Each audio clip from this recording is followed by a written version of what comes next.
Welcome back to Call Me By Your Game, the podcast where I, your host, Connor McCabe, bring on a guest to hear from them about a meaningful or memorable video game from a particular moment in their life. Today, you are listening to the co-op series of the podcast, Co-op Edition 64. And this is more of an overview podcast where I bring on, ideally, a group of people to discuss a game that we've recently played, a game that we really like, or a game that I have just forced us to play and talk about. And today, on co-op episode 64, we're going to be discussing PlayDead's Inside, the 2016 platform puzzle horror game. I'm really excited. This, of course, is a part of our 2025 Co-op Indie series, where I'm just covering indie games on the Co-op series. This is a monthly edition of the podcast that we release initially on the Patreon for the Engineered Toad tiers. That also goes out on YouTube as well about a week later, and then a few years in the future on the free feed. So if you're listening to this on the free feed in the future, thank you so much for listening. Consider checking out what we have going on Patreon at patreon.com/super NPC Radio, or even just share the show with a friend if they like this game or this sort of format. We've done, after today, it'll be 64 of these bad boys, so chances are there's a game that they like. If they like video games, it's going to be something for them to listen to. And if you're listening to us on Patreon, thank you so much for your support. Let me know what you think about this episode in the little co-op Call Me By Your Game channel on our Discord. Well, I may as well go ahead and introduce our guest for today, because I said ideally I've got a group of people, and today that's exactly what we have. We've got four of us here, me, Connor McCabe, here, and to introduce the three wonderful panelists that I have today. First and foremost, a veteran of the co-op series, I believe most recently, who appeared on the Alan Wake 2 episode. I think that was January 2024 we did that. It's Matt Apodaca. Matt, welcome back. Thanks for having me. Could it have been that long since that? Wow. I think on the co-op series, Yeah. it has. We did your top 10 episodes since then. That's right. Yeah. But to the co-op. Yeah. Not since Alan Wake 2. Wake. Something that again. Well, first of all, it has been far too long. But I will I saw say, you mere days ago. mere days ago, you also were just. I mean, for the patrons here, you were on the Death Stranding 2 Games Club quite recently, so you've been around the block. That's right. No, not a stranger, but not around as much as we'd like. No, we had you like, I don't know, 11 weeks in a row for Death Stranding 2. Yeah, people are sick of me. They hate it. Give us a break. Well, speaking of Alan Wake 2, there's someone on this podcast who I believe has been playing that game and who I actually did a podcast with, the final Press Extra Screen podcast with, about 2 years ago. It's none other than Roxy Polk. Roxy, welcome to the podcast. Hi, I'm so happy to be here. And yes, I'm going through Alan Wake 2 for the first time. I'm like maybe 90% done. Ooh. Still have no idea what's happening, but that's part of the fun. It is. Yeah. Roxy, that's a game that, like, as I was playing it, you hadn't quite yet had a PS5 come into your life. And Yes. you were, because we had just played and discussed the first one together, I've been curious, quickly, before we dive into more crap here, what do you think? Are you loving it? Do you hate it? Where are you on the spectrum? I do love it, but I'm so frustrated about how like the narrative is a puzzle that doesn't give you enough pieces, so my brain keeps wanting to like figure things out, but it's like you literally can't. You just have to let it happen to you and kind of just experience it. Yeah.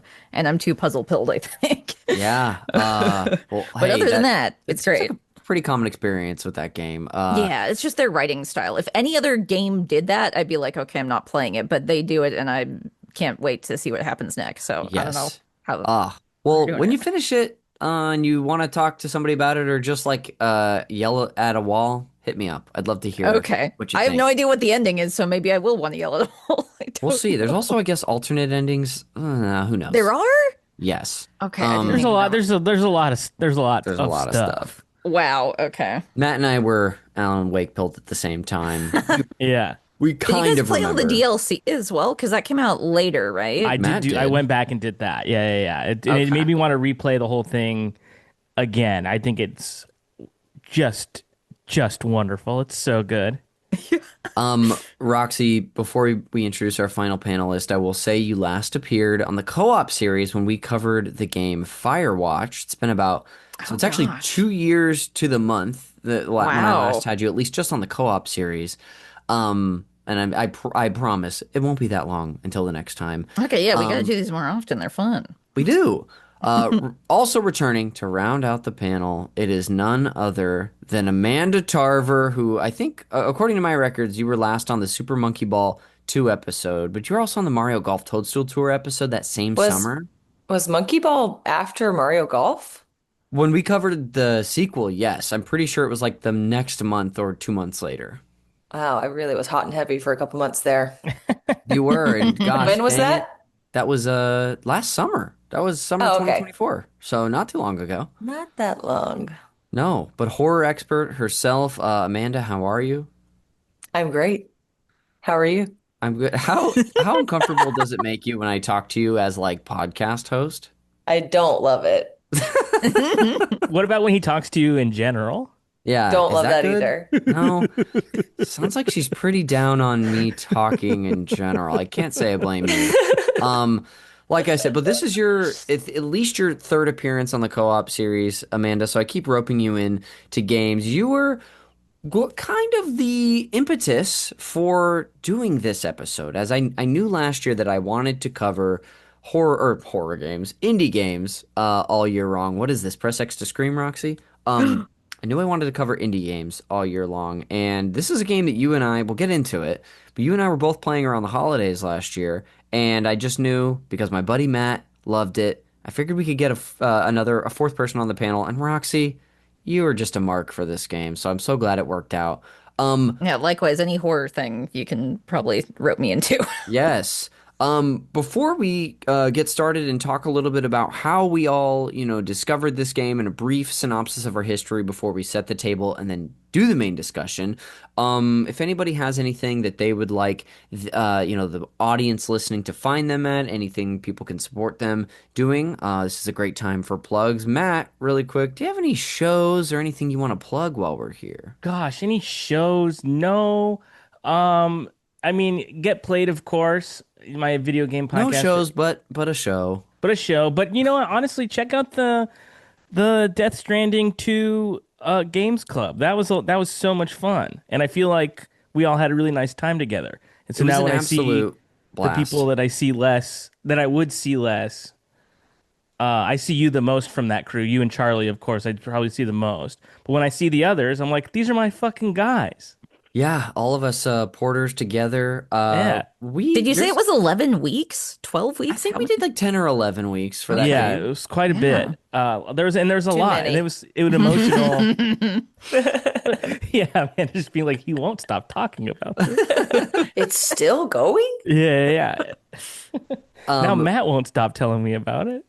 that was such a blast when we did that. That's something that people can get at the $5 DJ Toad tier on our Patreon if they don't already. Or if you're listening to this on the future on the regular Call Me by Your Game feed, that podcast is available. It's already been out on the Super NPC Games Club feed for free. There's also a feature on Patreon that I set up for our different games clubs where people, after they air, people can come and just like purchase them one off, kind of like a la carte, Oh, for that's like neat. $10 per games club. Someone came and bought Death Stranding 2. So there's a market for it, folks. Wow. I know. And it wasn't me.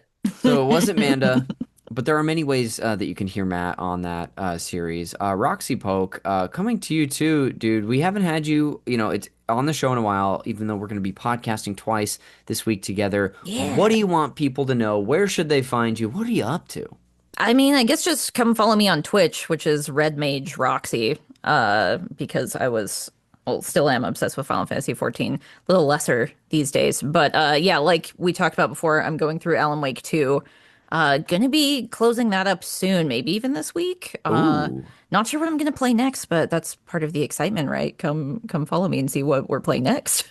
Very It's not fun. Silent Hill 2. I was planning to do that, but I think Misty Town, guy looking for his wife, reality isn't really reality anymore. I can't do two of those in a row, I don't think. Yeah. And you just living in a place that has a lot of mist often. Yeah, I live in Oregon. You step outside, it looks the same as it looks in the game. Yeah. So Yeah, don't need that. Awesome. I'll put a link to your Twitch in the show notes. And Thank then you. Amanda, should people be following you as a basketball player in a rec league? That's about it. That's all I got. If you want to see me post Hey. on Instagram once every 6 months, follow me at Amanda.Tarver. It's not that exciting. I might be on there And sometimes. that's it. There's some pretty Every good now and then I'll posts. show, if Matt's you been want to see on there. Connor's, Matt's been on there. I don't think Roxy, you Roxy's got to been get on on there, there. but I'm surprised because we You have been to should. Universal Studios together.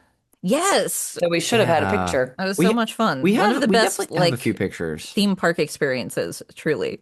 There's like no Gosh. lines, Wow. basically. Yeah, Yeah. that was Sometimes fun. when I'm Yeah. just like Perfect weather. daydreaming, I'm remembering back to that weekend where we went to Universal Studios and Roxy was with us and we saw So the kind of fun. disappointing Mario area, but it was Yeah. still a really fun day. Yeah. I Um, can't believe we bought those wristbands. I know we didn't even bring them That back the two we times we got went. You absolutely guys haven't gone hoodwinked. back. We went back. We We've just gone didn't bring back. the things Oh because we did it on a no. whim. This Okay. it's a conversation for another time, and this is my fault. I've been getting us on tangents, but I will put links to all of our plugs in the show notes. Let's do a little teasing of how we all came to discover this game. I'll kick things off. For me, this is a game I'd been aware of for, at least since the dawn of the Nintendo Switch. I don't have right in front of me. Actually, this game came to Nintendo Switch, I can see here in June 2018.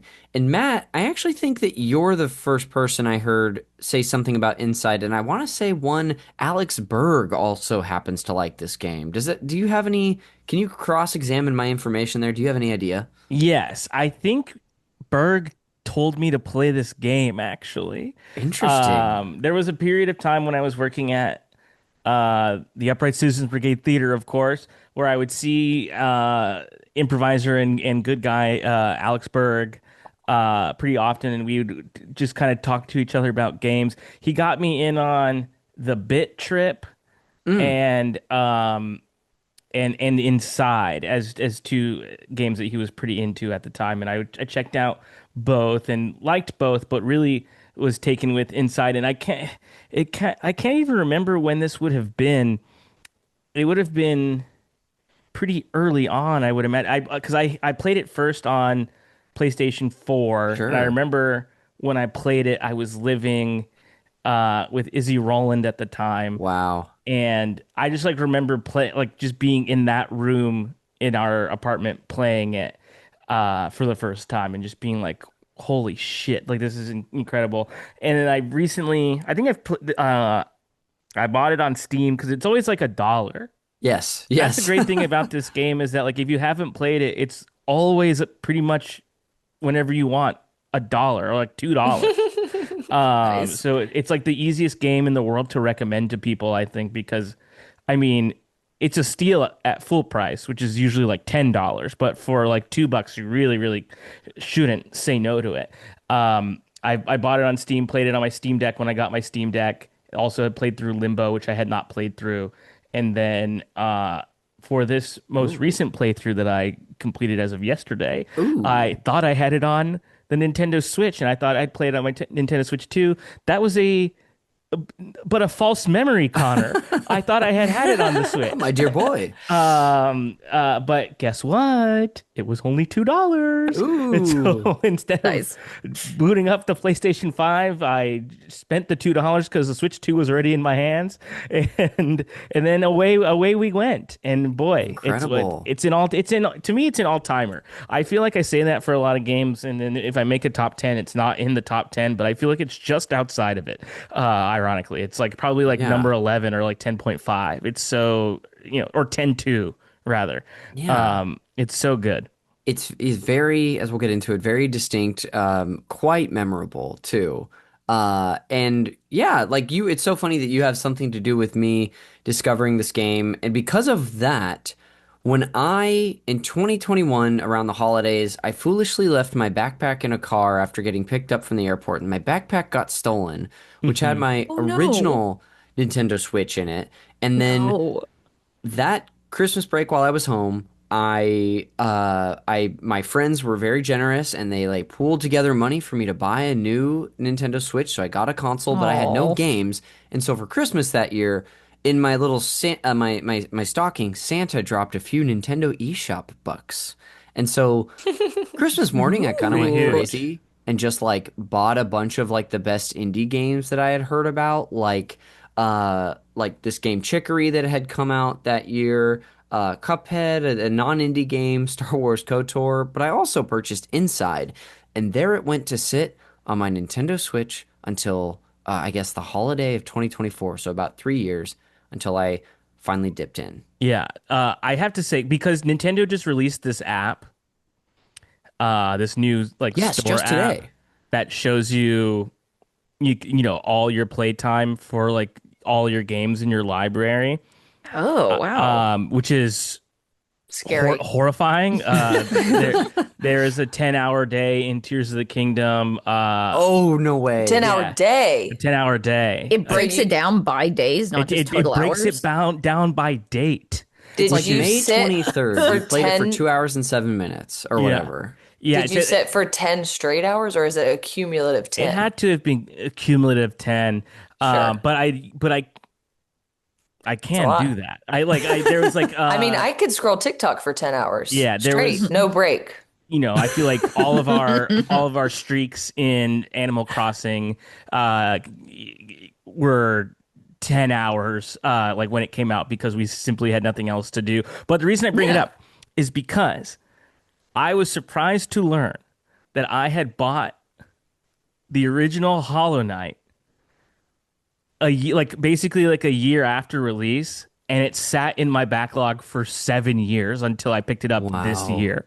My Which goodness. is insane. And then, of course, I finished it right before Silksong came out. But just the backlog is really something. And now that this app is like telling me how much I've done with, you know, how much I've done and when I've purchased things it's damning. It's very damning. Yes. And I feel like I'm, you know, my phone is telling on me now. Yeah, it's a little more revealing than I would like. I Yeah. was sort of peeking at that today as well. How often are we buying games and then not playing them for years? Actually, Yeah. no, You don't no, need no, to no, know about this, Amanda. no. It's not Well, something you want. I'm not much of a gamer, spoiler. But I can't imagine like buying a sweater and not wearing it for 7 years because I'm so excited about my new little thing. I think You know what there's I like mean? at least 2 games on my shelf back here that I've simply never opened. And this because you yeah. just see them Well- and is it like is it a good deal and you're like I got to get it now? No, Yeah. sometimes I'm paying full price and getting it. You're just like I got to have it. I'm Well, gonna, I'd say sometimes there's sales, and then sometimes it's like availability is like an issue. So it's like Okay. this thing Yes. might triple in price if I don't get it now. So I'll get it now, and then I'll play it whenever I have When you time. And can. then Yeah, and then I'm genuinely Yeah. asking. but There's no judgment We're a here. little Yeah. we're Same we're with Steam farther off sales. track than I want to be, so I'm gonna steer us back. Yes, please. But what I will say is, Amanda, the best analogy I can make is it's like if you see a sweater that you've been like, I've heard that sweater's great, and that a lot of people like wearing that sweater, and right now that sweater is like 5% of the price that it normally is. I might not wear that sweater tomorrow or this season, but there might come a season where I really want to wear that sweater. So it's kind of That like makes sense. Yeah. Guys, sweater analogies. It works with everybody. I liked it. true. Yeah. Love a sweater. Amanda, your history with this game ties into mine. Do you remember specifically when I was dipping into this last winter, which is not when I finished it. I finished it. I replayed the whole game this week for the first time. But were you interested in playing it? Did I sort of push you to I think try it? you said I think you would like this, and we were like Yes. we were about to travel for the holidays, flights, need something to occupy ourselves with. And then I was like, "Oh, I've seen that game before because my brother-in-law had played it Yes. back in 2016 when it first came out, and That's I remembered it because I was like, "Oh, that's like looks like something I could do." Yes. Yeah. Or I could like complete. Yes. Because I like a side scroller and I like solving a puzzle. This is perfect. There's not too many things getting thrown at me. Yes, Amanda saying this as someone who beat Donkey Kong Bonanza this year when they throw the most shit at you possible. Well, it's been a whole year. You're I'm down. different You're down. now. You're down. I'm a gamer playing now. Your skill. That's I'm what I'm talking different about. now. I'm Yeah. different.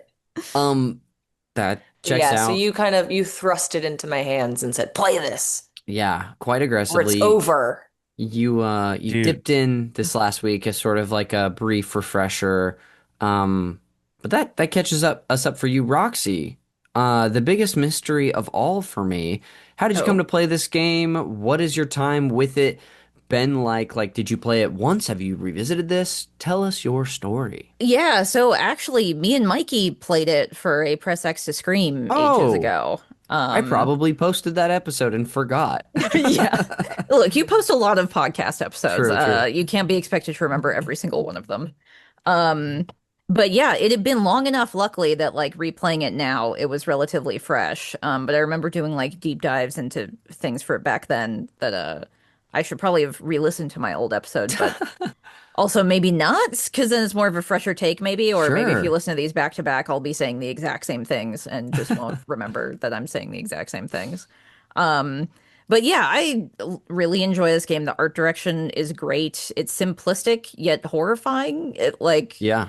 which is kind of hard to do. Lots of times, like the horror comes out in details and things like that. So it's got a very interesting art style with that, and it's also similar to like one of my I guess favorite game series. At least I like the first two, the Little Nightmares games. So it's got sort of Uh-huh. similar vibes. So I would say if you like Inside, Little Nightmares is great as well. The third one just came out, totally different studio, some weird stuff behind That's the scenes right. company wise happened. So I'm not sure what that one's Mm. like.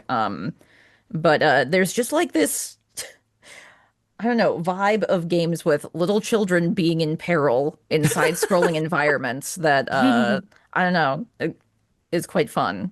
And this is a very standout entry in like that kind of vibe of game, I'd say. Yeah.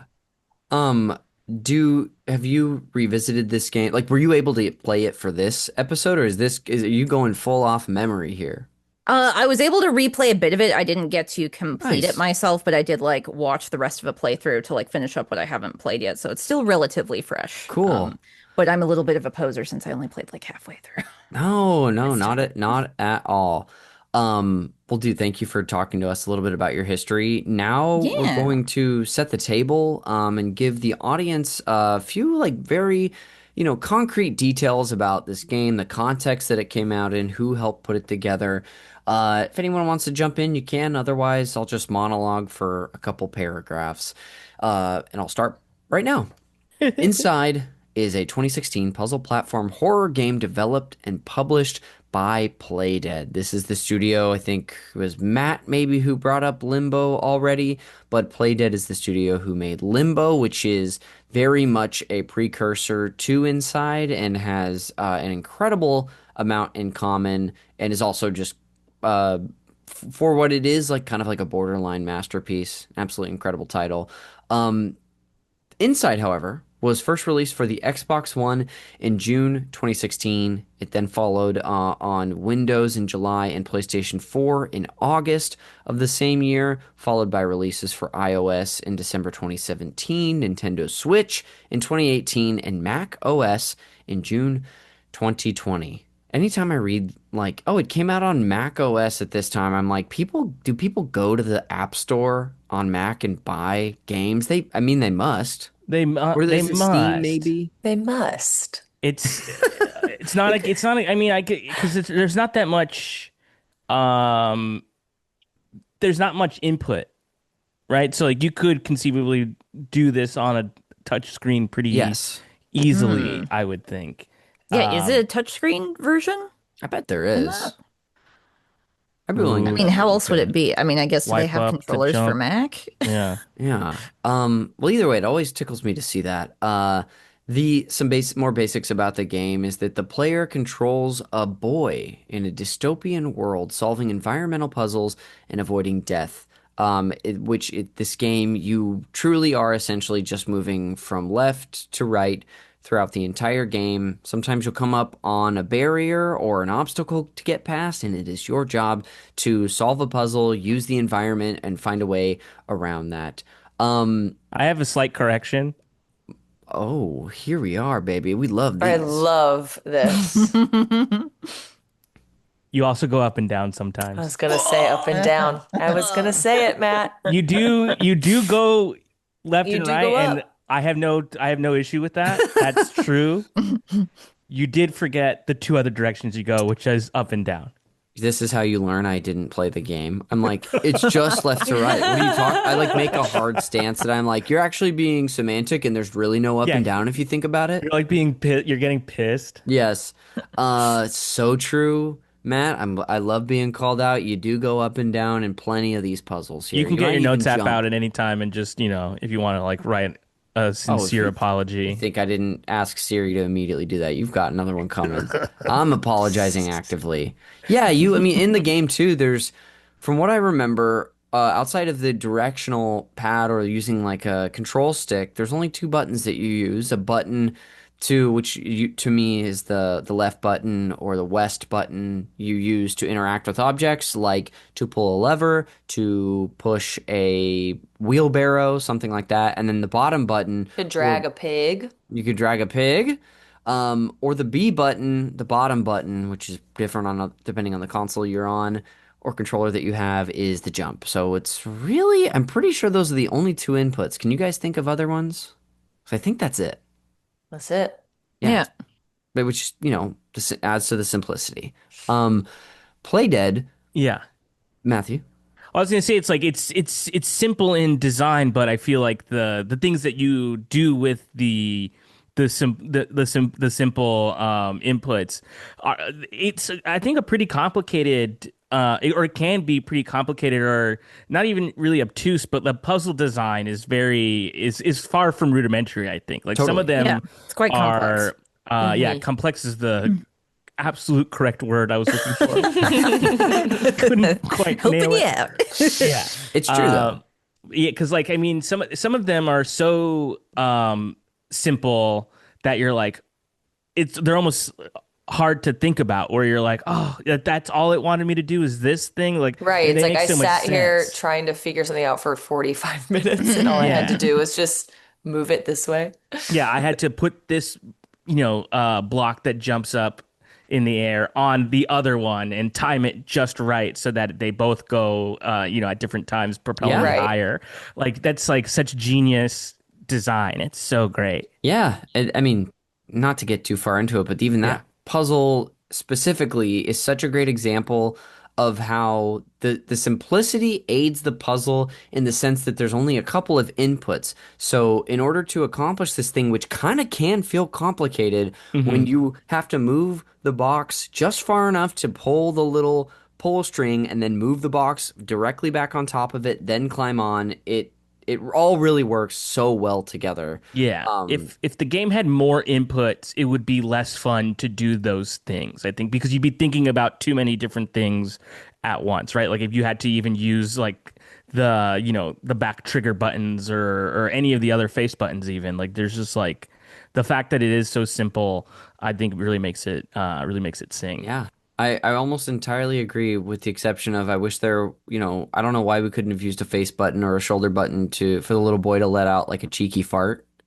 Yeah, a That fart. wouldn't Such a undercut boy. it wouldn't undercut Such the a game, would it? boy. Okay, well, Amanda's gonna hate this, or a burp even. Oh, dude, actually we got two face buttons that are spare. Let's do a fart and a burp. I do wish you could map the controls because, like, sometimes when I'm playing a game like this on Switch, I don't want to be using the Joy-Con.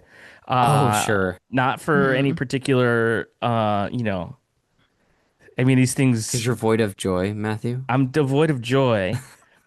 But these these things ain't cheap, and the Joy-Con, the stick is like the first thing to go. Typically, I'm not Yep. trying to, true. do all that. I also think, yeah. I mean, I don't know if I'm supposed to be talking about the gameplay yet. Let Not me know. yet. Not- Okay, not I'll quite wait. yet. I'll hold it. I keep letting us get distracted. That one was Yes. my fault. Don't forget that thought, Amanda. I'll keep rolling through the setting and context here. Playdead began work on Inside shortly after the release of Limbo. Using Limbo's custom game engine, the team switched to Unity to simplify development, adding their own rendering routines, later released as open source to create a signature look. The game was partially funded by a grant from the Danish Film Institute. Inside premiered at Microsoft's E3 2014 conference with a planned release of 2015, but obviously had a little delay to 2016, and the game was released to critical acclaim. Critics noted it as an improvement over Limbo, praising its art direction atmosphere, and gameplay, and it was nominated for numerous accolades, including Game of the Year, Independent Awards, all sorts of stuff. And as with Limbo, Inside is included on multiple lists of the greatest video games of all time. Specifically, too, I'm going to the Wikipedia page. I want to shout out a few people who are listed at the top of the credits. We have Arndt Jensen, who is the director. Mads Wibro is the producer. Jeppe Carlson is the designer. We have Christian Kjems as the programmer, and Martin Stig Anderson is one of the two composers who is like, I want to say that he also did composing on at both games, Limbo and Inside, and continues to is still composing. It's composed for the Wolfenstein series, Shadow of the Tomb Raider. It's just a name I recognized, but context and history wise, do you guys have anything to include before we finally jump into our big discussion? I feel like I read once that like not all of the music, but some of the recording was recorded like with like bone conduction through like a human skull. What? And yeah. I'm trying to find the exact thing. Spooky. Oh, I got the Whoa. Wikipedia article up, and yeah. yes, you are correct. Okay. Whoa. Yeah. Dang. Let's see. It says Anderson was inspired by 1980s B horror films, often using synthesizers, but did not want to compose an actual soundtrack. Instead, he created the music by routing sound through a human skull and recording the result, a bone conducting sound that created a somber, chill quality that often complements Inside's visuals. Because like, That's so insane. you're seeing the game and what it looks like, and experiencing the horrors within, but then you're maybe you're not even really paying attention to the video game music necessarily. And I'm somebody who loves like the music in games like just a lot, and so like knowing that there's like a reason like that the music has that vibe is so insane to me. The coolest thing too is that that's nothing yeah. you would ever pick up on or know just by No. hearing it, but it's like a weird, like probably sense you're feeling by listening to it, Yeah, and you like don't it's realize something- why it's so weird till you hear that tidbit. Yes. Yeah. You're like, you're sort of like, this is like, this music's all kind of weird. And then you finish the game and then you go and you read more and then you're just like, oh, well, that's why. Like this guy's a fucking freak. Like, God, it's like if somehow they're able to produce the same sort of composition and sounds without that, like I still would have been unsettled during this game, but now I'm even going to be more unsettled if I revisit it. I guess I also just like I would like to watch like maybe like a documentary or like listen to like a Song Exploder episode about how he did it, because like I'm picturing him putting like a microphone in like the mouth of like a skull, like and I know that that's not right. But I would like to know what exactly he did and how, and like how he acquired a skull to, I guess. And can you just get that? Like I don't. There's who more could say? questions. Yeah, do you have to have for like a sure. medical license Yeah, to get like a cadaver or something? yeah. I mean, who knows how these Danish people do things? That's true. Good question. But Matt, great inclusion there on the context. Roxy, did you have anything else you wanted to toss out there? Or are you set for the context? I think I'm set. I was actually kind of intrigued to see what they were working on next, and apparently nothing, and there's some sort of lawsuit with a former head of the studio, so that's not fun to talk about. But that's maybe why they haven't made a game since, I'd bet. I think some developers from the team have split off into different projects. I believe some of them worked on Cocoon. I think that's and, correct. And then some of them worked on this other thing called Atomic Bay, I think it's called. Oh, okay. Interesting. I heard of that. Cocoon, the top 3 game for me in the year 2023. And Wow. Which one's Cocoon? I remember that name. it's the one where I was playing as like the little moth, and it's sort of a top-down perspective, solving little puzzles here and there. It wasn't the little crow game. Yeah, not But it Crow. was a little moth game. The Okay. key art is like a I cute little kinda remember that. terrarium. Like cute little terrarium. I remember like helping you with that one. You know, were Connor helping me with solve. that one. Give Connor yourself came to you, credit. tears in his eyes. I Yeah. was like, I can't get over the wall. Help me. Well, great. Let's get into our main discussion and just our overview chat about this game. Um, First things first is that Matt, being the person who helped me discover this title, I'm going to start with you. When it comes to Inside, what is the first thing that you think about? It's well, this playthrough, I for some reason thought it looked worse on the Switch 2 for some reason. Hmm. And I don't know if that's just like I couldn't explain why that is, but I sort of remembered it looking a little bit differently. But visually, I think of it as sparse.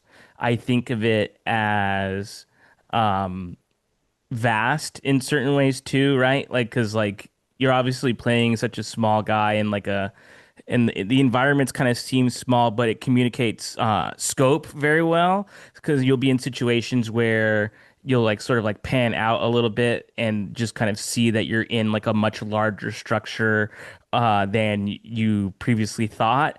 And I think about how squishy the game is. Like the kid is so it's in particular in the death animations.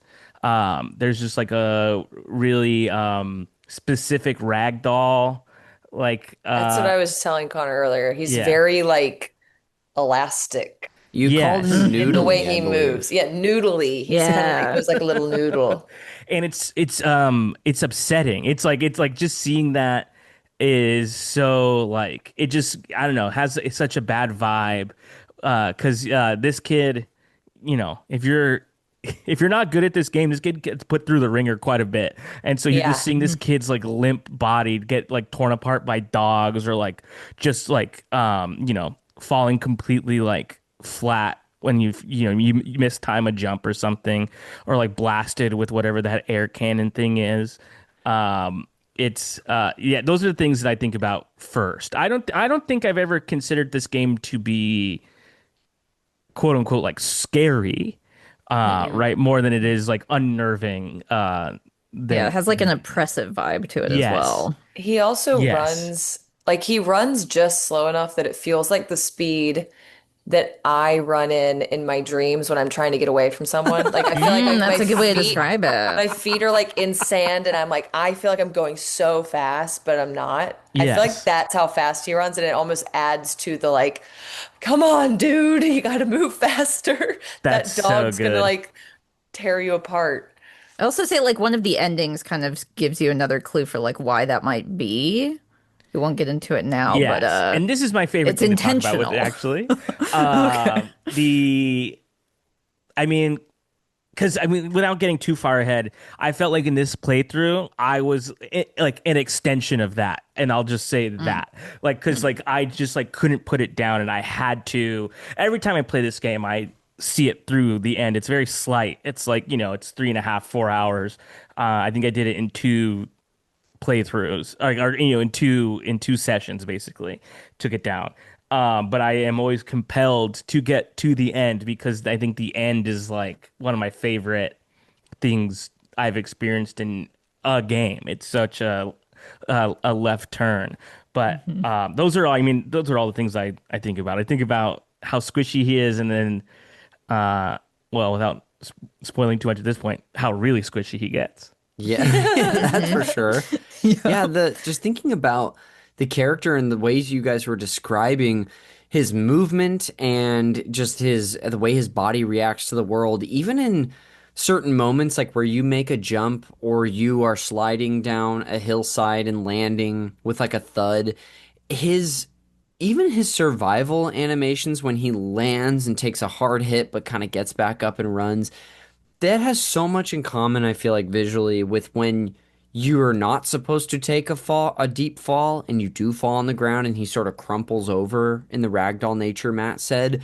Both of them are so similar to where like I'm still almost usually feel on edge even when I do something successfully in this game. At least the high pressure intensity moments of like a chase in this one. Mm. So, yeah, I mean, Matt, you open up this discussion just like that got us in because we were discussing or you brought up the visuals, and the visuals too, I would love to stay on for a moment or two. One thought that I had with, especially with this recent playthrough and doing some brief thinking on a few minutes before the podcast today, is that the visual and artistic style sort of has what I could only describe as like a lifelike yet uncanny valley nature to it, because like the motion of the animation in this game feels so lifelike in some ways, but the like almost void of detail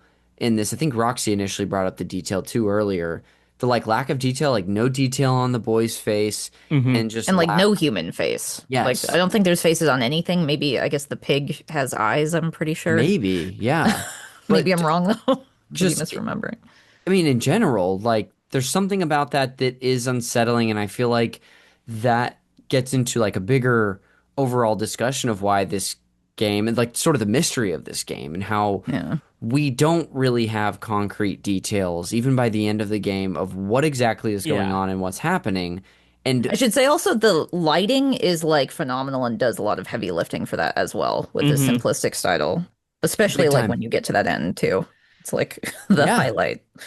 And there's also like, there's no text.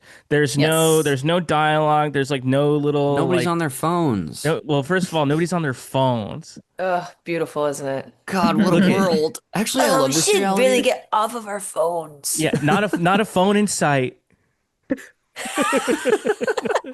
But like like how like in a game like this or something where like there's like the primary thing that you would do typically in a game like this is explore, and like even though you're sort of only going left and right and of course up and down, there are little things like I mean there's like one specific thing to find along the way, but like I'm always like trying to just like read every single thing that I can, play whatever, like in other games, play a tape that I found and hear Sure. some An audio like log, scientist whatever.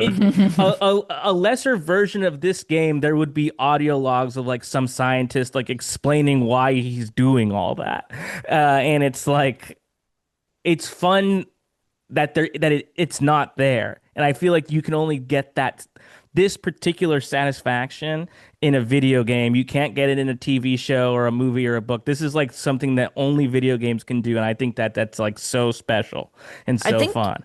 I think it also plays to like the trust that the creators have in the player Yeah. to like be able to be like, okay, we're gonna set this out and then you can think what you're gonna think about it at the end of it. We're not gonna like hold your hand and Yes. read you a monologue about it. Which a lot of games don't trust their players to do that. So, like you said, they would have put something like that in there. Yeah, it feels like this was such an intentional thing by the development team in so many facets of the game, from the gameplay to the visual style to I guess you could call it like a limited sound design and limited use of composition, no text and dialogue like Matt was bringing up. It's very intentional and I think very successful here because I feel like it's so of our world in some ways, and then in other ways it's so, yeah, not knowing is the scary part for me, of not having the details and not being able to actually see something what makes it that thing. I know we were kind of dovetailed from a discussion of the visuals too. You were talking about the lighting as well, Roxy. There are some absolutely like captivating visual moments in this game. Some of those are because of, I feel like, the design of the level. Some are because of the lighting. Did any moments in general stick out to you that you want to discuss for one reason or another? Rox? There's a lot of them, but I guess the underwater sequence, it feels so claustrophobic, and then something happens. I guess can I Yeah. talk about? Okay, Fully, yeah, like feel free to spoil anything you when like. there's like the ghost girl who drowns you, and like that's part of the story because like you're basically just seeing it in silhouette. You think you fucked up even though it's like a cutscene, so it's like, oh, maybe it's just like a cutscene death, but it's like, no, that's part of it, and now you can do more stuff. So like Hmm. what was the intention behind that? So it's like visually interesting, gameplay wise weird, and like story wise also weird, and makes you question more things. So I think that's one of like the big standout parts for me. Oh uh man, that moment, Roxy, is so unsettling. It's such like a, you know, I'm kind of overusing that word today, but it was one of those moments where I was caught by complete surprise because I didn't see uh as we said earlier, Amanda finished this game last year. I saw moments that she played this. I didn't finish it, but the other day when playing this and you sort of what seems like screw up a puzzle or, you know, miss a jump climbing this like I don't know, metal thing up to survive, Yeah. to mhm. fall down and get captured, and then the game almost play on the expectation of, you know, you thinking the animation's going to end at some point and end your session and take you back to the last checkpoint. Yeah, that was like, um, it was surprising, and then I was also kind of confused afterwards. Like I wanted to know Mhm. there almost more than most moments in the game, what just happened and why did that happen? Because Yeah, you who is gain, she? What is she? What just yes, happened? What am I? I can do something different now. What? because most of this game, this like you called her Ghost Girl, I think. Yeah, This I'm like not really sure water, what you would she's uh sort of she's in the water, she's aquatic, but she has just like a normal human form, just with like the yes. very long. I think I was probably just thinking of like the ghost girl trope of like girl with long hair and white. Uh but she's like some sort of creature who essentially was probably made in the lab as well. And like your character is a little boy who's doing stuff he shouldn't be too. So it's like these people are experimenting on children or something. So it Hmm. speaks to even more kind of fucked up stuff going on. Yeah, Amanda, to give you credit, you like to refer to this character as the water spirit. Mm. Yeah, water spirit. I forgot that's what I call I That's her. much love more that. benevolent. Yeah, she kind of has like a what I like when I've seen mermaids depicted in media where they're not just like hot ladies with big fishtails and a little like Whoa. seashells over their. I was really hoping you were gonna say Tails. I was like, it's not that kind of show, dude. Well, it's like Careful. it feels like the dark version of a mermaid that I've seen depicted in Mm. media some Yeah. ways, Anti-aerial. and Mm. it's the It's anti-Ariel anti-aerial. goth girl Ariel basically, Hell yeah. where because you've encountered this character, this thing through parts of the game previously where it if it does get to you, it does kill you and sends you back to a checkpoint. But here it's different. You gain its power of underwater breathing, and yeah, it's just a big wow moment for me. I do like that. I liked before that. I like a submarine. I just like submarines in general, kind of. Oh Mm. yeah, that was So, fun. I like forgot about the getting Mm. to submarine. drive around in the submarine, I was like, this is pretty sick. I like this. But and I liked using it to jump. I just Dude, like. that I boost think is it moves awesome. good. Like I just Yeah. think I like it. But like I like that, and then like just and how you have to use that to solve puzzles. Like swimming's fine, but also like swimming. I think I like the submarine because it's a little bit faster. I kind of wish that Mm. like if I, even though I can breathe underwater, I wish I could just like have the submarine a little bit more. But it wouldn't make sense for there to be a submarine everywhere. Yes. Just a No, loose yeah, it's true. submarine. Yeah. Narratively, the submarine is there when you need it, and then it's not there when it's not. And I think that's part of why um, this water spirit kills you before you're ready for that power. You know what I mean? Like there is something to like why does she kill you at those times, but then like later on gives you the ability to breathe underwater. There's I haven't read anything that I thought was like a completely satisfying theory as to why, other than it's just like it's obviously just like intentional gating of some kind, but Yes. it's satisfying when you get the power and you can just swim. Yeah, I like to think that she's like, wow, I've seen this kid solve a bunch of puzzles. Like, This I kid's guess I'm gonna good. give him my This power. kid's cool. Yeah. I Yeah. think that is kind of the biggest theory. You might know Oh, more if really? you've read up on more of them because if she's connected to other things. So Yeah. it's like, oh, you got this far, maybe you can actually make it to the end, unlike other Interesting. people who have come before. That makes a lot of sense. That's actually like pretty Huh. um man, I can't wait to talk about that. Yeah. That's Yeah. good Well, stuff. I mean, just as an overall little story thing, and you guys feel free to jump in too as far as like what it feels like is happening in this game. And if you want to, if either of you, any of you have read up on this or looked at theories, you can bring that up too. But what so much of this game seems like as you're this little boy who just appears in a forest and then you move left, right, and sometimes up and down, Thank you. it seems as if you're escaping some sort of like oppressive force throughout the game, whether it be at first these men who don't like to find you in the forest, or later the water spirit at a certain point. It seems like there's a bigger sort of nefarious group making something awful happen here. You encounter these like mindless sort of husk bodies that are some points they're marching into trucks, at some points they are just behind a cage. There are animals being experimented on. It's really not clear what's going on, but the whole time once you enter, it seems like my impression was I just want to get out of here, and that's my whole goal this time. That's the goal of the boy. Go ahead, Matt.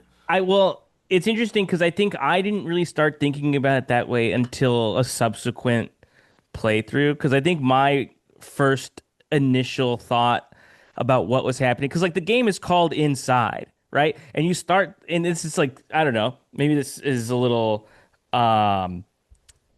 maybe a basic thought, but you start the game outside, and like you're moving, and you're actually entering places. You're going in further. So like part of me when I first started this game, I was like, I'm sneaking in, right? And Oh, like so like you're sneaking in, and you're like cuz like you are hiding. So like that's hiding is part of sneaking in. So you don't want to be seen huh. by these guys or whatever. But I guess I never knew it like to what end, but like in my mind, I guess I'm like, oh, this like kid's just trying to like see how far he can get and like what he can discover. Because like the game is all discovery, right? But the Well, that's ending of the interesting. game really changes that narrative for me because it's like you said, it's not an infiltration, it's an escape. And there's like Well, a it real seems that narrative. way Yeah. at first, but then Yeah. he's purposefully going into these like giant facilities and things where it's like he could Yeah. just go the other way. He doesn't have to go through this. So it's like Yeah. purposeful in a way where it's like, okay, he's got an idea in his brain. I don't know what it is yet, but I guess I'm going to find out together. Yeah. And especially the further in you go, it feels like it's very much a systemic societal like issue that everything's really fucked up. And so like that kind of is the villain in a way that he's like trying to evade when Yes. you're going through these facilities. Cause like, yeah, act like you're a drone. Don't get noticed. Yeah. Uh, things like that. I will I say, as if I was this kid, if this was me, I wouldn't be doing any of this. I'm Me not go home doing for a either. hot You've bowl got of soup. survival instincts. Yeah, I'm This not child going does not. I'm not breaking in. I'm not gonna get fucking tased and then picked up by a long arm of some kind. I'm not doing that. Not doing it. No, I'm staying Heck no. home, doing my I'm going homework. home. I'm getting a warm bottle of Being a milk and responsible I'm going to child. sleep. Yeah. I might say my prayers. Uh, I had never even considered, despite the title of the game, that the kid might be trying to break inside. Yeah. And it sort of is begging a question for me too now. Like, why is the kid doing this? Does the kid know someone is there? Is this, let's say this is like a corporation who's doing experiments or whatever. Is this corporation causing problems in the town? Is he just morbidly curious? Yeah, it makes me so curious, and I think that makes me appreciate the game even more. It's kind of like reading a book and filling in the gaps for yourself. Yeah. This is at some of like the excitement I'm having about thinking about what could be truly going on here. Well, you got to get inside to get outside. Dude, Matt, you're just spitting facts today. Jeez. Amanda, I haven't Hmm. turned to you in a minute. Did you have any thoughts about like what could be going on or like here narratively, or if the answer is no, did you have any like emotional reaction to moments in the game? But I'd love to know if you had any narrative thoughts. I was kind of just trying to win, Yeah. if I'm honest, because I knew I wasn't gonna figure it out, and Sure. I'm You mean not good like with what's going on, ambiguity. really? Yeah, I'm like, they're not gonna tell me what's going on. I just want to, now I just need to win the game. Mhm. So, Extremely Wario Blocked it coded. immediately. You are I'm so so dude, Oreo. man, Yeah. you're Wario through and Um, through. but no, I mean, there's obviously some sort of testing going on. I thought that he escaped and he was trying to help the people get out somehow, maybe. Oh. Like he's Because already it seems like when it starts, I'm like, oh, he has escaped these people and they're trying to get him back. it sure seems like that, especially with Is the that wrong? no, I mean we don't know what's wrong or right, but I'd say that's a definite fair impression to take away from this, especially the beginning where you're going through the woods and the guys are like shooting you with these trank darts, which I thought were bullets, but on They're this trank playthrough, darts? they're shooting you with like trank darts, not Oh, I like never noticed that. bullets.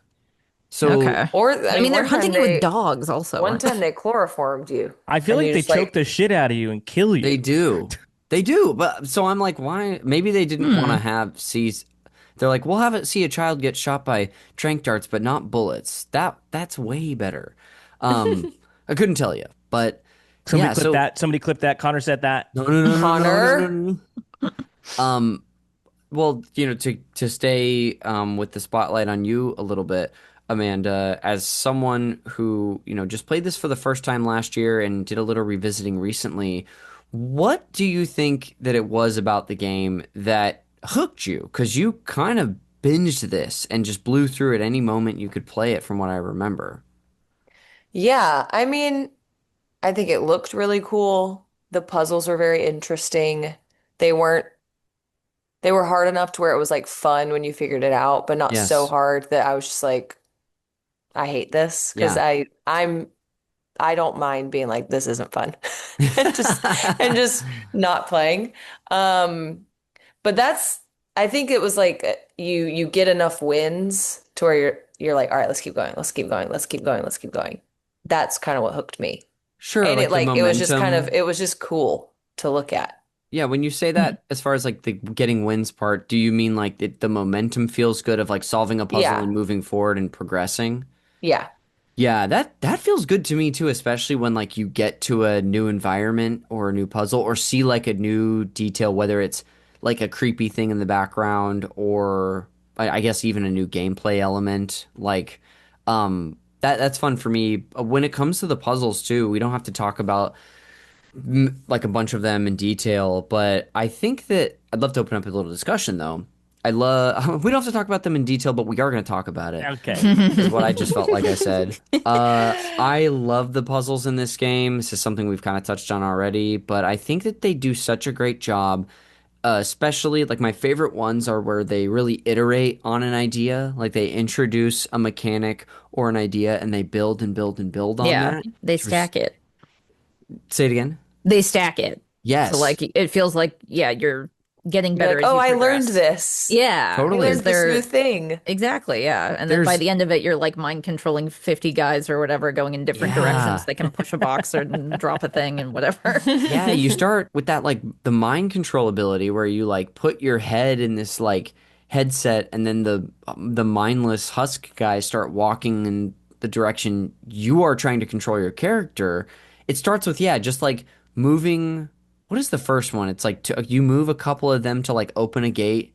And then, like you said, by the end, Roxy, you have like a group of these people that you're picking yourself up with and like throwing you Oh across a gap or yeah. up.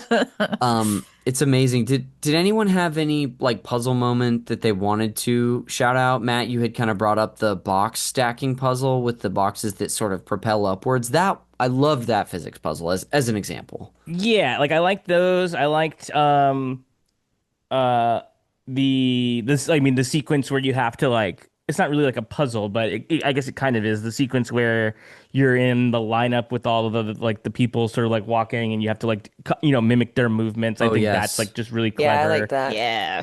You just Um, like that because it's like Final Fantasy VII when Cloud is doing the soldier march. yeah, and I think maybe I just like it because I'm like that seems nice. Yeah. I'll just do that, I think. No, but I liked the one. There's like a series of puzzles or like puzzle pieces that then get you to this point where there's this like shotgun blast air. Like I don't know Oh, what it yeah. is, but then there's also like you sort of learn that the barriers are resistant to it, so that you have to like, time it so that you're behind one of the barriers when the shotgun blast thing happens. But Right. then there's this moving It's like a sonic wave or boom or yeah, EMP yeah, that's yeah. getting let That off. was really hard for me. Yeah, That took me Yes. a while. I think it's maybe the hardest one because like you do have to sort of think about there's like a lever that stops this moving barrier that then is circling around a ladder that is like the only way for you to get up, and you just have to time it just right where you stop it like at a point and then wait for the shotgun blast to go, and you're hiding behind like the main wall again, and then you have to when as soon as it's done you have to like I feel like I'm explaining this poorly, but you after the shotgun blast then release the lever, and then it moves, and then you're basically climbing the ladder along with the moving barrier and hiding Yes. behind it as you're climbing, and it's And the next blast so goes off and you got to satisfying. be Yes, behind it. exactly. That That's a great one. it's such a challenging one. I had a lot of trouble with. There's a moment though, most of the deaths in this game that you have as the player character are like kind of horrifying or almost grotesque, but there was one that I had in that area, Matt, where you have to slide like a door on this rail across, and it's blocking the you from this blast the whole time, so you're not getting hurt. But there's one section where the little barrier that holds the door or like the wall in place is gone, and I didn't notice it, so that when I went there, the blast went off and it flicked the little door that Yeah. which like kicked my guy off the screen, just like flung him towards the camera. Oh my And God. that one I thought was a little funny. I mean, some of them are like, I mean, they're pretty grotesque, some of them, but like, if you time it wrong and you're just like fully exposed climbing this ladder, you Ugh. just like get exploded. Like, and it's like, it's just, it kind of it does that thing where it's like, it kind of reaches the other side, kind of where you're like, instead of thinking it's so gross or horrifying, it's just like just so crazy that like Yes. it is funny. Yeah, it's like cartoon goofy at that point. Yeah, yeah. He like Yeah. becomes a pile of ashes and just two blinking eyeballs. Roxy, do you have any? I know you didn't like fully replay this game, but do any moments or they don't have to be puzzles, but they could be moments or puzzles stick out to you most specifically here? I didn't ask you that yet, did I?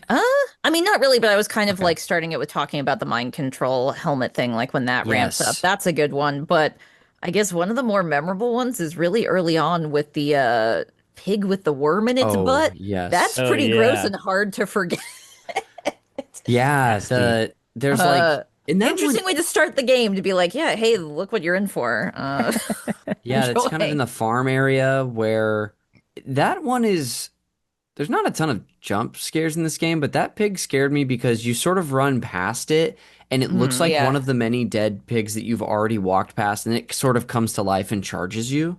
Yeah. But And then it's like I think when you take the thing out, it's like docile, right? Like it's normal. Like the thing that was driving it insane was that. And then there's Yeah. more like those little weird worms kind of just in the ground, sort of, or something. So you're like, what? Yeah. yeah, it's sort of reminiscent of like the mindless like husk people at that point. It's like Yes. living, but it doesn't really seem to have any sort of authority over its own actions. Like you Yeah, so use is it as a being controlled platform. by the worm, or is it just like some sort of response because it's like, I don't know, in pain or mad or It something? would make Like, sense narratively, I think, right? That like it's an extension of whatever the experiment is, Yes. right? Yeah. Like they're just testing it on pigs first for, Yeah. because they're actually, they're very That's how smart. it usually is, and Yeah. they're closer biologically to humans than a lot of other animals. So Yeah. Hey, I know a couple pigs myself.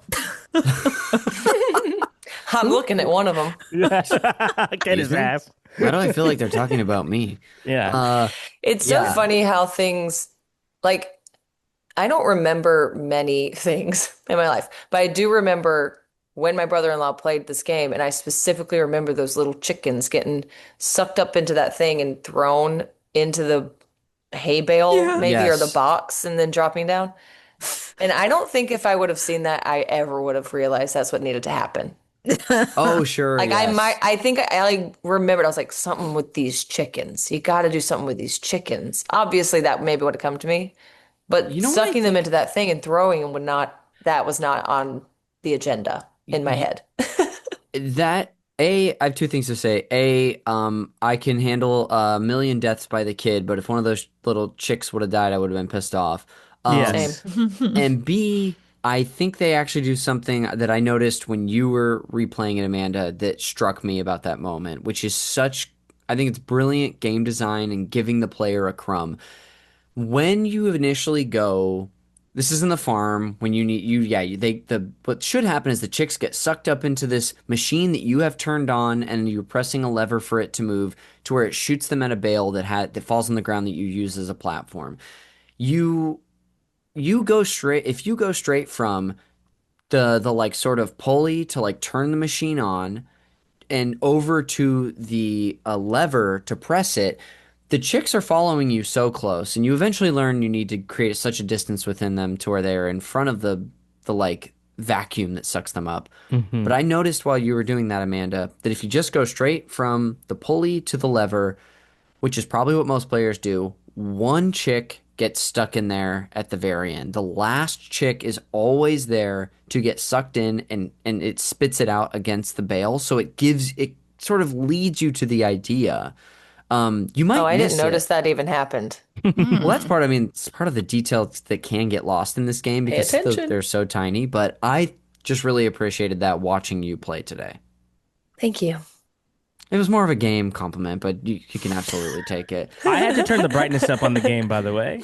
Yeah. Game too damn dark. Game My too eyes damn too dark. old Very now. dark. Yeah. that's basically every horror game. I feel like Yeah. you just need to turn it up because it's like maybe this is TV in atmospheric, but I general, can't see too shit dark. to actually do a puzzle. So Yeah. okay. Yeah, Yeah. it's all too dark. Give me some sun.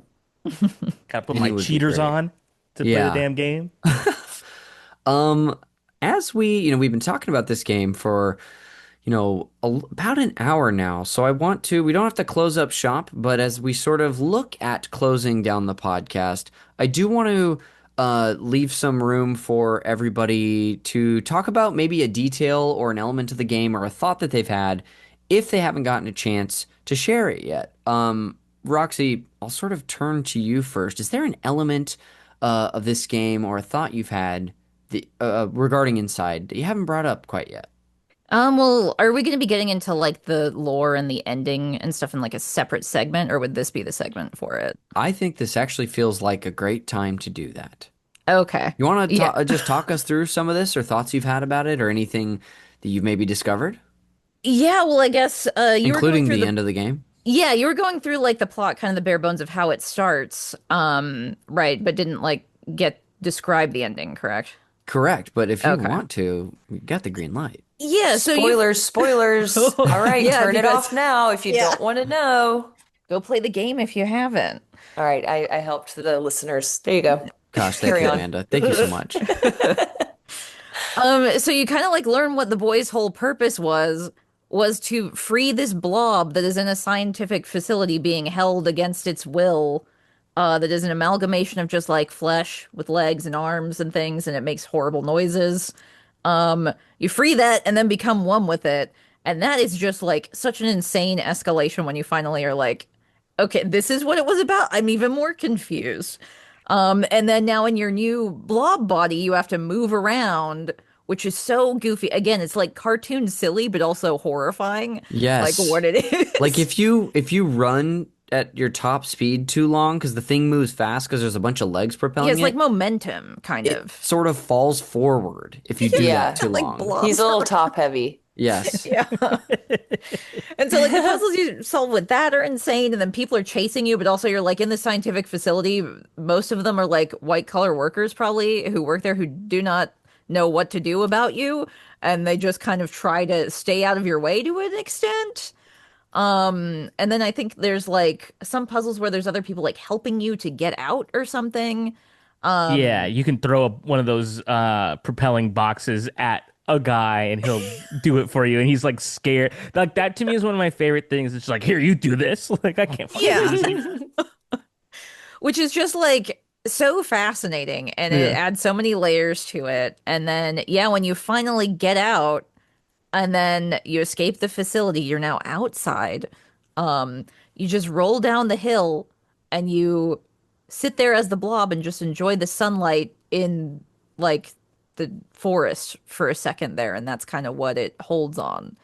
Um, and also I think there's like a model of that area that you can see in the game that I remember being in like very interesting that like they have like a little kind of set up like a diorama also almost of that like area where you end up at in the Oh, ending, Oh, which somewhere I was in the like, game that there's a diorama of yes, it's that? like in the facility. There's like a little Yeah. diorama. So It's it's like like, right before you get to Oh, the huddle, like where you get before you get to see him for the first time, which then makes me think, does is it he, part of the experiment? are Is you it? actually outside when you're done? Yeah, is it? You don't mm, know because it doesn't really like pull out to show you anymore. It could Yeah. just be within a even bigger diorama, kind of deal. ooh. Apparently, I Googled inside the game ending because I Hmm. needed to. Apparently, there's a secret ending. Have any of you Yes. done that? not Yes. done, but I did see it I online. didn't know this, Connor. It's This is the things crazy. you got to tell the people. Yeah. Well, so throughout the game, there are these little globes of light that you discover that you can sort of detach and basically remove the power from them. You can see like a yellow cable coming from most of them. I was actually watching you play, Amanda, and I saw a yellow cable that I definitely missed and that you ran past as well. Sort of in this area after the farm, before you get to another facility type space. And basically, what I learned is that if you unplug all of those throughout the game, and correct me if I'm wrong, anybody, and you get to the end of the game, there's like, do you activate one thing before you load your save back, Roxy or Matt? Do you know what I'm talking about? I can't remember, but yeah, you reload your save. Yeah. You Start at There's the reload like your. beginning. Go ahead. there's like toward the end, you ideally would have been getting all these along the way, right? And then you at the end there's like a big one, like a really big one, right? That then there's like these lights along a sort of map kind of that, and they're all lit up if you've gotten all of the if you've unplugged all the orbs. And then you unplug like the it's one that you like actually like get in, and you unplug it, and they all the lights on the board go off except for one, which is then yeah where you have to then reload your save and go back um to the farm area where there's like a hidden like A shelter. hatch, Yeah, I think. hatch. Yeah. Yeah. You get to uh, go down instead of this is side one to of the side. sort of ways Ooh, where you actually do have to go down. Yeah. I'm intrigued. Whoa. Then you do So go then right. do you Yeah, become it's part of true. the huddle or no? Well, what In happens, his I think, secret? narratively there is like you get to the end and then you unplug another thing and then you sort of like hunch over stopped. So like you Yes. sort of like are Oh. unplugging yourself, which then is Ooh. Hmm. like, okay, so then does that mean that the huddle is summoning you, or like calling you as the boy, as the player? Was the boy actually in control, or was the huddle in control of this the whole time, plotting its Yeah. escape? Very interesting. There's also like a meta narrative Interesting. too, where it's like, is it acknowledging the player? Because now you're unplugging it and you just don't play the game anymore. Yes. Because there's like a bunch of screens with a chair and one of those mind control like helmet things in there as well. So it's like, are they implying that that's you? Yeah. That It you were is. there? It is how I feel when I'm playing the game. Like, because this is now my, I think, fourth time playing through it, and like I was saying earlier, I was just like, I just was compelled to get to the end to see my guy. Like, I like the Gotta big see my freak. guy. The huddle is my guy. But like, it is just like. I don't really, there's some games that I replay a bunch. I think this is probably a game that is among like games I've played this much. So it does feel like a compulsion. It does feel like when I'm playing it that I'm not fully in control of the experience anymore because I have to go see my baby. Gotta It's go see lonely my out there. boy. Yeah, It's yeah. it strikes free me. him. I know I've kind of been beating a dead horse with this, but it does strike me again that at the end, uh, with the secret ending, you still don't have like more explicit answers on what's going on. But the intrigue, I think, is so much of what makes this a compelling experience. Yeah, I In think so again, many just like ways. how it layers the gameplay mechanics, it's also like layering the narrative ideas that they're playing with as well, Yes. in like very satisfying way. So even though you're like, well, I'm not sure about that, but it like makes sense in a way. It doesn't feel like it comes out of nowhere, I guess. Yes. Thanks for walking us through the sort of end there, y'all, and including the secret ending. One of the funniest moments for me near the end is once you've become the blob, the huddle, is that you run into this office at the end and people also continue, like you talked about the guy who helps you with the box. People open doors for you. People in this building are helping you get to the end. Yeah. But then you encounter that I don't know. He seems sort of like a boss in this office that like presses himself up against the glass away from you. He's obviously scared. And then you can't move forward unless you just kind of like go like run through him in the glass and fall and crush him on the ground. And Yeah, It's pop just him like like a water comical balloon. splat. it's Yeah. it's very disturbing, but it also tickled me just a little bit. One of the weirder moments A when you little are ticklish, that my thing. boy. Little Well, again, you're a ticklish. big blob, like moving around, making weird noises. Like you've already kind of gone into the realm of goofy. And Yeah. I Yeah. think also like the juxtaposition of like horror and comedy tends to work as well if you use it in like precise True. doses, I guess. And again, if I got to this point, if this boy was me and I saw a big blob, human flesh mass, I'm not going in. I'm turning around and I'm leaving. I'm not gonna go and get inside of that. No. That's You don't want to crazy become one me. with it. Maybe All that's right. why it's called inside. I gotta go Yeah. get inside the blob. I gotta go get in that. Inside that thing. The moment before you do that, I was so captured when you see everyone who's working in this building is sort of like abandoning their work or whatever, and many people are showing up as fast as they can to see the blob that's in the tank, which you can't see. You can press your character up against the glass, but you don't see it Yeah. until you sort of enter the tank. Um, which is also sort of accidental, but not entirely. And a funny little moment too there is someone is like taking a golf cart up, so that shows you how big this facility is, over to the tank, and they sort of get off the golf cart and don't even put the brake on. It just sort of like scoots away slowly before it stops its momentum.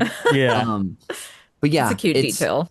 even the blob you don't see coming and don't necessarily have a choice with joining, of course. But No, and it also right before that, because you sneak into where the huddle is, and in doing so, all your clothes fall off, and then you're naked, and everybody That's sees you. true. Humiliating. Humiliating, and then you So kind of have no sad. choice but to get it to hide from this humiliation. I'm like, I guess I'm just gonna become Join part of Bob. this. I can't live with this humiliation. yeah, I swam up to the window of the tank where all the office workers were observing, and I was like, "Is this what you wanted? You Yeah, wanted to show see you my me like little this? ass. Yeah, yeah, Oh, you're all perverted. You're all going to jail now. Perverted. yeah. You're Perverted. perverted. Um, uh, gosh, yeah. There's so much more to talk about when it comes to just or like speculate on when it comes to the narrative and the funny moments in the ending. But Namely, why did they do that? Yeah. Why did they make this? Why did Yeah, they I make think the that speaks blob? to like how fucked how up their society is too, because we've seen the husk humans and now they're allowing this to happen with so many people involved. Yeah. Like who signed off on it? What are they Yeah. trying to do? How fucked up is the rest of society, I guess, if this is okay. right, and like how would that big blob even be helpful? Yeah, Yeah, like what what? purpose could it Yeah, it's like serve? what do you need him Power? for? You've Because heard they of could, Air I Bud, guess. but have you heard of Air Blob? Blob. There's Harry's no really good at rules. basketball. There's There's no no rules say in it, the rule Matt. book that say the huddle can't play basketball. It's true. That's where I wanted to get to. As we close this conversation out, I'll sort of give everyone a chance to wrap up their thoughts and feelings on this game. I'll kick us off, and the I leave this game, seeing it all the way through for the first time this week, just being so compelled and intrigued, and once again to bring up my favorite thing to say, which is just it is the lack of clarity and details in this game that has so much personality that I really think makes it both haunting and incredibly compelling, and that continued to propel me forward in this game to see more. In my attempt to find answers, I found none, but I was continually wowed. Yeah, it's such an easy game to recommend too because it's so short and such a bite-sized experience that it's also very accessible, which I think is great. Just anybody could play this. There's a couple quick moments of action where you gotta have some quick, kind of like the Portal games where you've got to be quick on your feet. But Yes. yeah, I think that's a great comp for this. I was thinking about Portal when I was playing this, like just like in the way that the puzzles are so like perfectly hmm crafted. Hmm. And And yeah. intuitive. Yes. So great. big time. Well, Matt, why don't we turn to you now? What are your share your closing thoughts with us as you leave this game? What's top of your mind? I I really love it. I just love how small it starts and how big it becomes, right? Like it Excuse me. like dude, Connor, calm down, What was man. that? please I just want to respect. make sure I heard you correctly. Sorry, go ahead. I said I like how small it starts and how big it becomes. Okay, I don't know There's what gotta be Because nothing's something you coming to are a wrong mind. with small that. boy and you become Big But Blobbo. you become Big Oh, Blob at perfect. the end. But just like the scope, like because like the beginning of the game, you would never ever suspect that that's what you're working towards, and I just think that's always such a fun way to play with the expectations. This won't be my last time playing it. I love it. As you know now, I own it on many platforms. Um, because I routinely have $2. Um, Okay. but Rich. yeah. Oh, sorry. Yeah, I'm like wiping my brow with a $2 bill. I'm like, sorry, I just got it like that. But I actually I want to recommend another game. Ooh. That is well, it's not exactly like this, and in fact, it's not like it at all. But Oh. it's a game called Carrion, and it's a reverse Oh. horror game, and it's a Metroidvania where you play as a monster. So you basically start as Oh. the horde or the huddle, like in this game, and in the way that Metroidvanias work, you know you're exploring like the facility and stuff, and then you're getting stronger as you go. So you start off as like a tiny little creature, and then you become this like massive thing that has a bunch of different traversal and attack powers and stuff. And it absolutely rocks. And I don't think enough people have played it. I think it's really, really good. So if you're like somebody who has, liked the huddle part of the game specifically and wanted to play as a goo sort of monster, that's I think the only game as far as I'm aware of that you could do that. Hmm. How do you spell this? Carrion, Carrion. Carrion. Yeah. Yeah, Okay. like the word noun. Yeah, it's spelled like the word. Yeah, like You the know what? word. You know, like the word. Foolish of me to ask.